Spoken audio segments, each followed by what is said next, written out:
Morning light lay softly across the gardens of Umunze, catching in the dew that jeweled the white roses. The air smelled of lavender and rain. Servants moved quietly through the halls, polishing silver that needed no polish. The manor itself seemed to hold its breath. In the highest chamber, Joy stood before a mirror so large it might have been a doorway to another world. Her gown shimmered like frost, each fold catching the light with a subtle blue gleam. She touched the pendant at her throat, a tiny sprig of rose crystal, the last heirloom of her house, and tried to steady her breathing. A knock came, light and quick. "May I enter?" She turned. James stepped into the room, still unmasked by ceremony. His dark hair was tied loosely back, and his eyes, storm grey as the lake below the manor, softened when he saw her. "You shouldn't see me before the vows," she teased, though her voice trembled a little. "I know," he said, "but I needed to be certain this was real, that you're real." He took her hands. His fingers were warm, though the air between them seemed oddly cold. "For all the old tales they tell of our families," Joy said, "perhaps today will silence them." He smiled faintly. "Let the ghosts gossip. They've had centuries." They lingered there, a stolen moment before the pageantry. When the bell finally tolled from the chapel, James brushed a kiss across her knuckles and whispered, "Whatever follows, I am yours." The chapel gleamed with gold and shadow. Chandeliers swayed slightly, though the air was still. Guests filled the pews in silks and powdered lace, whispering behind gloved hands about how history had turned. Strange James and Joy joined at last. Joy's steps echoed on the stone as she walked toward James. Every eye followed her. Every heart, it seemed, wished them happiness. Yet under the perfume and candle smoke, the scent of iron lingered. The priest's voice was steady as he spoke the old words. James repeated them easily, though his throat felt tight. When he took the ring from its velvet cushion, he noticed the metal's unusual weight, black iron etched with a pattern like thorns. "It belonged to my ancestors," he explained softly, "forged from the first gates of Umunze." Joy smiled, unaware that the priest's hands trembled as he held the book open. The ring slid over her finger, and the world seemed to pause. A sound like a sigh moved through the chapel, so faint most thought it the wind. Only Joy felt the sudden chill that beat into her skin. For a heartbeat, the candlelight dimmed, and her reflection in the gold of the chalice at the altar wavered not her face, but another woman's, pale and dark-eyed, watching. "Are you all right?" James whispered. "Yes," she lied, "just the air." They completed the vows. The kiss that followed was soft, trembling, too human to know it was sealing something beyond them. The guests erupted in applause. The musicians began a waltz. Outside, clouds gathered over the lake. At the feast, James and Joy sat at the head of the table, their laughter cautious but real. Yet as the night deepened, odd things began to happen.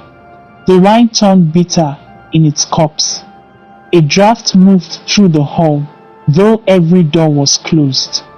The roses arranged along the tables drooped as if wilting in unseen heat. Joy tried to speak, but stopped when she noticed the ring again. The metal no longer black, but faintly glowing with a dull crimson pulse. James. He saw it, too. His hand found hers. "It's just the reflection of the candles." But even as he said it, the flames on the chandeliers flared blue, and silence fell over the guests. The priest rose shakily. "James, Joy." Then the doors slammed shut with a sound like thunder. A woman's voice rolled through the hall, low, melodic, and terrible. "Did you think vows can bury blood? I was the first to love a James. I am the last to be forgotten." The music died. The torches shuddered. James felt the weight of the air press against him, as though the entire room had drawn a single breath. "Who speaks?" he demanded. But Joy already knew. Her pulse raced. She could feel the echo of another heartbeat within the ring. The floor beneath them trembled, and from the shadows at the edges of the hall stepped a figure in tattered veils. Her face was both beautiful and broken, her eyes glowing with that same cold fire. "I was promised forever," the voice said, "and forever I have kept." The guests cried out, some praying, others frozen.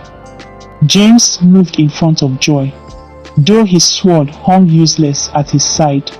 "You bear his name," the apparition said, "and hers. You wear the ring that bound us.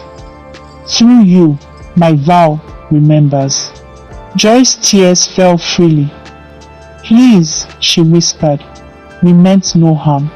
The light fractured, spilling across the walls in strange twisting patterns.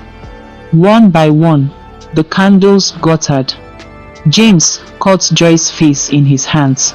"Whatever happens, hold to me." The spirit form blurred, dissolving into a mist that swept through the room. The scent of roses turned to ash, and as the last flame died, the ring burned cold against Joy's skin, the mark of a promise kept too long. The silence after the storm was a strange breathing thing. Smoke coiled in slow spirals above the feast table, where candles burned without flame. The air shimmered, heavy with a sweetness that was not perfume but decay. James drew Joy close. The echo of the ghost's words still rang against the vaulted ceiling, mingling with the scent of charred roses. "I will not let her take you," he said. His voice was hoarse, and the ring on her hand pulsed faintly with its dull red light. Joy's eyes, once bright with joy, were wide with something older than fear. "She does not want me alone, James. She wants us." The door behind them had fused shut.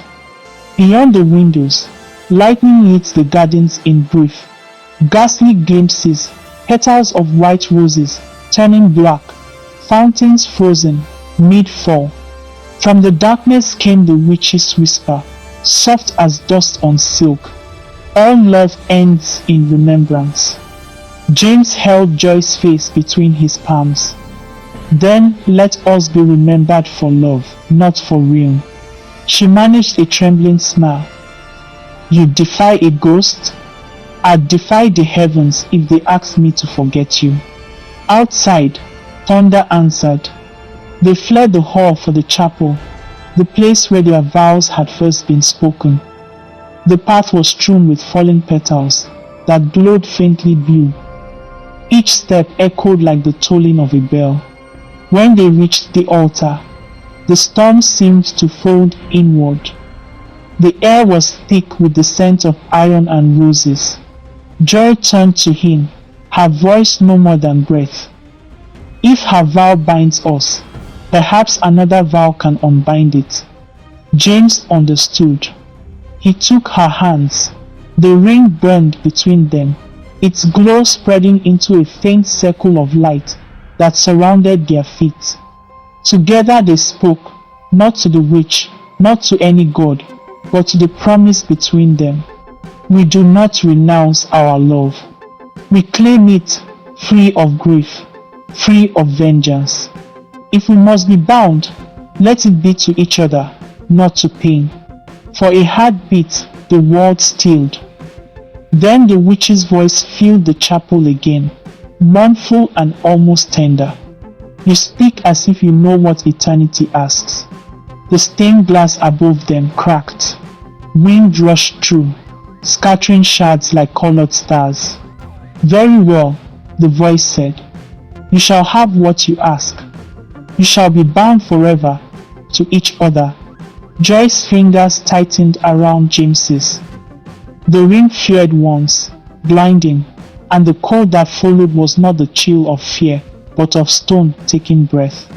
They looked into each other's eyes as the transformation began. Joy, he whispered. I'm not afraid. The blue light crept upward from their feet, turning fabric to marble, veins to veins of crystal. The last thing they felt was the warmth of each other's hands. The last sound, a sigh that was half love, half surrender. When the light faded, the chapel was still. Two figures stood entwined before the altar, a man and a woman of pale stone, faces tilted toward one another, lips almost touching. Around them, roses began to bloom again, white and pure, as if in reverence. High in the rafters, a shadow watched the witch, her veil drifting in an unseen wind. Her voice was softer now, almost human. Perhaps this is what forever meant. She turned and vanished with the fading of the storm. Outside, dawn touched the horizon. The village awoke to silence, and a chapel gleaming with new marble statues so lifelike that some swore they saw breath behind the lips. The legend began there, that James' lovers defied the curse by becoming part of it. Hearts of flesh turned to stone, so they might never forget, never part. And when moonlight crossed their faces, it was said the statues smiled. 321 years after the night of the vanished wedding, Umunze Estate was little more than ivy and stone. The village below had changed its name twice. The lake had grown shallow and silted, swallowing the old gardens. Only the chapel still stood, its roof half falling, but its altar curiously intact, as though some hand had preserved it. Dr. P stepped through the arched doorway with the reverence of a pilgrim. She was no believer, only a historian whose trade was to measure how memory rots. But even she felt the air shift when her boots crossed the threshold. Dust hung like snow in the pale light. Her breath came in little white clouds. She had read the legend since childhood. The lovers of stone, whose hearts still beat beneath marble skin. Half the world dismissed it as village superstition. The other half turned it into poetry. But standing there, notebook in hand, Peace felt that every word of it might have been true. The statues waited at the far end of the chapel, a man and a woman, frozen mid-embrace, their faces so tenderly carved that she almost looked away. Moss traced delicate lines along their robes. Ivy had crept around their joined hands as if to crown their devotion. A single shaft of sunlight broke through the cracked roof and touched their foreheads.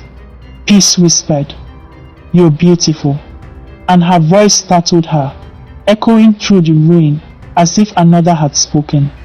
She set down her pack and began to walk, brushing away soil with careful strokes. Beneath centuries of grime, the marble gleamed faintly blue, like frost before dawn. Around the base of the statues, she found fragments of iron, rings, perhaps, or pieces of a gate. One was shaped like a circle of thorns. She noted it absently, until a scent rose from the stone, faint, sweet, and impossible. Roses, peaceful. No flowers had grown here for decades. She moved closer, How? She murmured, tracing the air above the figure's joined hands. The marble was cold at first, then strangely warm, as if the sunlight itself had thickened into pulse. In her field journal, she wrote, "Temperature inconsistent. Possible chemical reaction. Surface seems to breathe." Then she stopped writing because a sound rippled through the chapel, and a sigh, the same soft exhale that carries through dreams when someone almost speaks a name. The candles on the altar, long dead, flared to life. Peace staggered back. The light revealed murals beneath the suit, cherubs, roses, and the ghostly image of a woman veiled in black. Her painted eyes seemed to follow Peace's movements. "Heart hammering," she whispered. "Seraphine." The name came unbidden. She didn't know how she knew it, only that the syllables felt old, like dust and promise. The air thickened, filled with the scent of iron and rain. The stone lovers shimmered, just once, as if a breath had passed through them. Peace pressed her palms together. "If this is legend, let me see it. Just once. Let history speak." The chapel listened. Then a whisper brushed her ear, a voice both near and infinite. "History never sleeps, child. It only dreams through those who dare to wake it." The candles guttered. The sunlight died. When light returned, the statues were the same, but around their feet, the ivy had blossomed into white roses, their petals untouched by dust. Peace sank to her knees, trembling. Her notebook lay open beside her, the ink on the last line still wet, though she had not moved the pen. "They are not stone, they are waiting." Outside, the wind stirred the trees around James, carrying with it the scent of roses and the first echo of a heartbeat older than time.